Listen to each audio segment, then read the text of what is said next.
This is our solar system, where the Earth, alongside other 8 planets, are revolving around the Sun. Sorry, let me say 7 planets, making a total of 8 planets, since Pluto is demoted, it's no longer a planet. So we have 8 planets revolving around the Sun, and this is Earth, our only home, the only living planet so far.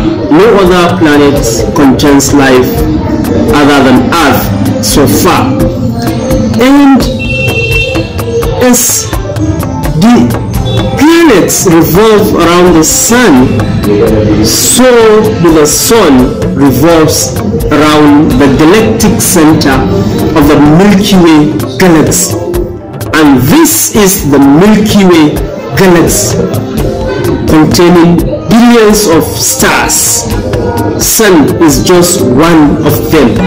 And in the outer space, there are billions, hundreds of billions of galaxies, some much more bigger than the Milky Way galaxy.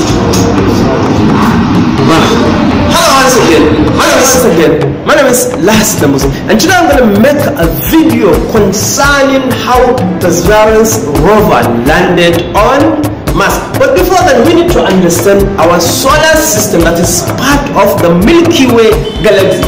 We know Milky Way galaxy is one of the galaxies out there with spiral shape, and the Sun is just one of the billions of stars in that particular galaxy, and we have billions of galaxies out there. And remember, every galaxy has its own galactic center, and our Sun is moving at a speed of around 220 kilometers per second, revolving around the galactic center, and it takes her around 226 million years to finish one revolution. That is the Sun. Just imagine the speed. And now, well, let me clean this. Now, this is the Sun moving at that speed, and at the same time, it has her objects that are revolving around her. We know that we have 8 planets. Before, they are counted as 9, but Pluto got demoted, and today we have 8. The closest to the Sun is Mercury. Mercury, very small and very close to the Sun, revolving around the Sun on her orbit. Just some 80 plus days to finish one revolution. Then after Mercury, we have Venus. This one is twin sister to our Earth, but is not habitable because it's located outside the habitable band of our solar system. Venus also revolves around the Sun on her orbit. After Venus, then here we come. This is us, our planet, Earth. The Earth, from Earth to Sun, this distance is around 150 million kilometers. That is the distance. And after the Earth comes the Mars. This is her orbit. This is the orbit where the planet Mars revolve around the Sun. And the distance between Mars and Earth, this distance is around 240 million kilometers. So if you add 240 million kilometers and 250 million kilometers, it will give you around 390 million kilometers, and that is the distance between Mars and the Sun. So this is very important. I hope you got this. Then let's clean everything here. Ha! This is what? Mars. And this is what? Earth. Both on their orbits revolving around the Sun. So it is very important that we know the speed of each of these planets around the Sun on her orbit. So the Earth here moves at the speed of 30 kilometers per second around the Sun, while Mars here moves at the speed of 24 kilometers per second.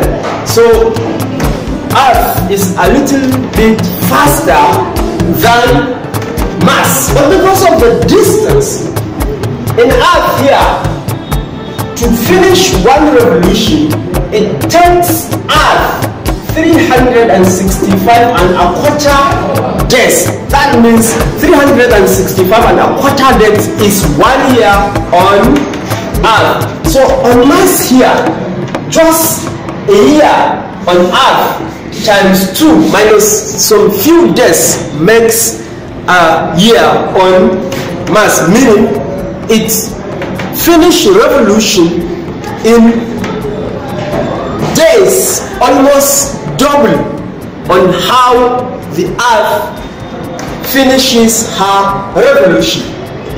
So this and this are two moving objects around the Sun in the solar system, and you want to send something from Earth to Mars. So you need to calculate the speed of the Earth, the speed of the Mars, and try to come up with a speed that will neutralize these two speeds, so that the rover, the spacecraft, or whatever object you are sending will land safely. So follow me and see yourself. On July 30th, the Mars 2020 mission was ready to go. And liftoff. The spacecraft lifted off the pad at Cape Canaveral, Florida, and began its nearly 7-month journey to the Red Planet. The Atlas V rocket lifted the payload into space and separated, completing the launch part of the mission. Now it was on its way, the cruise phase. The launch date was not picked randomly. Every 26 months, there is an optimal window when the trip to Mars is the most efficient.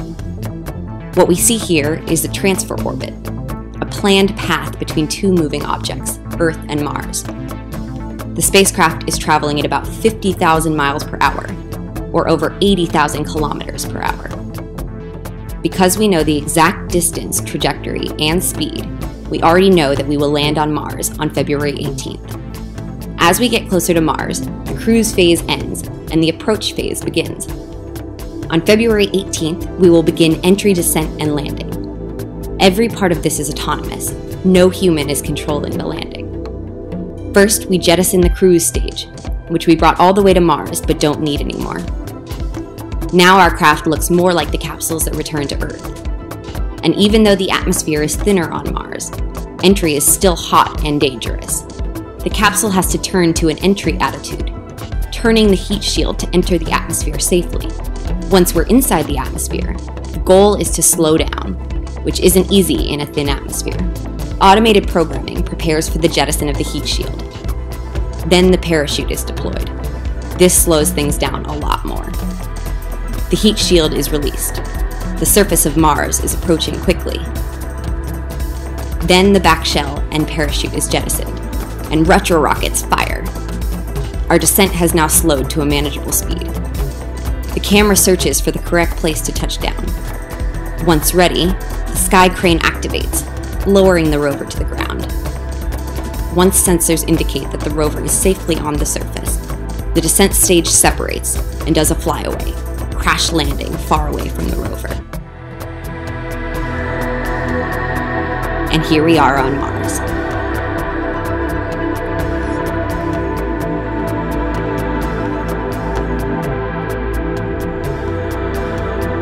If you are impressed with our video, kindly subscribe to our YouTube channel, Blue Studios, and also like our Facebook page and other social media pages.